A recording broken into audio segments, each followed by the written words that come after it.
Excellencies, ladies and gentlemen, thank you, Chairman Crimson and former President of Iceland and Chairman of the Arctic Council, to invite me to the opening dialogue and to this distinguished panel. It's an honor and privilege to be here. The title of the forum is The Arctic at Crossroads, Science, Climate, Policy, Europe. I think it's very fitting to use the term crossroads, and that it is held here in Berlin, as it is necessary to connect the dots, and when we are dealing with combating issues such as climate change, and not just talk about what climate change or how it is affecting the Arctic. And we have to engage with each other and be solution-oriented. As the world changes, Greenland must act and adapt and get involved, especially in matters that affect us. Greenland in the world, nothing about us without us. This is what we start with saying in our recently published Greenland's Foreign, Security and Defense Policy 2024-2023. And it addresses cross-cutting needs and concerns of an Arctic country and people, which is why it should be viewed inherently also as an Arctic strategy. The aim is to lay down the overall framework and guidelines for Greenland's relations and policies with other countries to safeguard their security and defend the interest of Greenland and the Greenlandic people, among other things.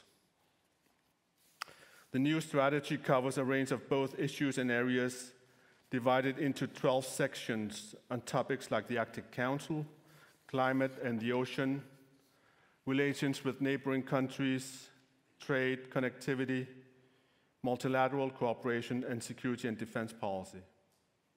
It also underlines the issues and principle of subsidiarity, that Greenland is the Arctic part in the kingdom, as well as values principles such as people's right of self-determination, be it for ourselves or in a security context. If I may allow to focus on Greenland's relations with the EU and look at the closer relations between Greenland and Europe, we are happy that the European Union is now represented with an office as of 15th of March, officially opened by the Commission President Inuuteq.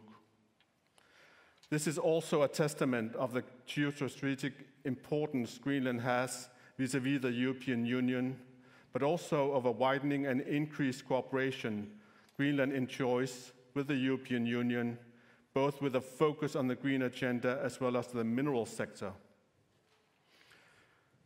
Gatherings like these are important in the sense that we can exchange ideas, knowledge, but also engage with each other, both with old partners that we have, but also meet new ones. And that's why, it's important to have these different sessions in different parts of the world, and we've been happy to engage with you and others in cooperation with Chairman Crimson and his staff in areas, in forums, as well as the Arctic Circle, not assembly, but the Arctic Circle in Reykjavik that is held every year.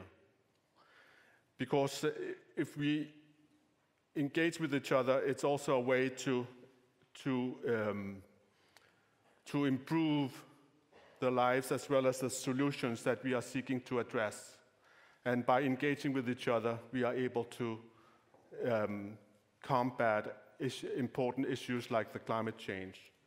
And therefore, I look forward to the discussions and interactions the next 2 days, and to be able to achieve a greater understanding of where we are coming from and where we are heading in all these important topics to be dealt with. Thank you.